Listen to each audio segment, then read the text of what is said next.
Police arrest 2 people for an attempted carjacking at the St. Louis Galleria. And tonight they're looking for a 3rd suspect. Investigators say the victim was eating lunch near their running car this afternoon in the Galleria parking lot. That's when 3 people jumped in the car and took off. They didn't get very far. The driver crashed the car into a tree while still in the parking lot. 2 of the suspects were arrested at the scene. A 3rd ran away. In case of an emergency, we're trained to call 911. But now the person on the receiving end may be a therapist. It's a new program that is launching in St. Louis to help people who need mental health support. Our Cornell learned how this will work.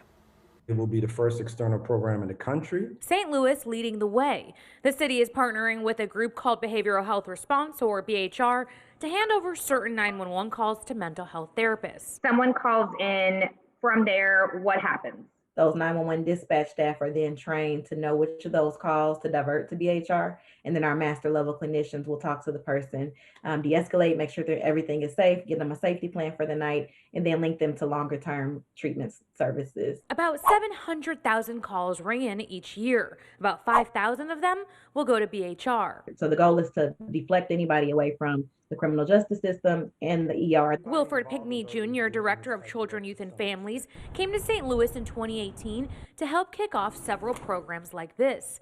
And after the year we've had, This is come at the best time for the city, for people who have these types of needs. for Larry Graves, That's a great idea. I'm all for it. this move means even more. His son Julius had paranoid schizophrenia.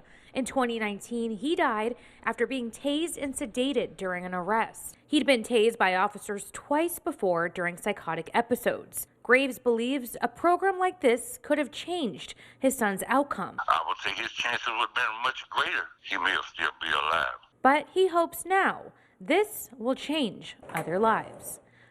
Cornell, 5 on your side.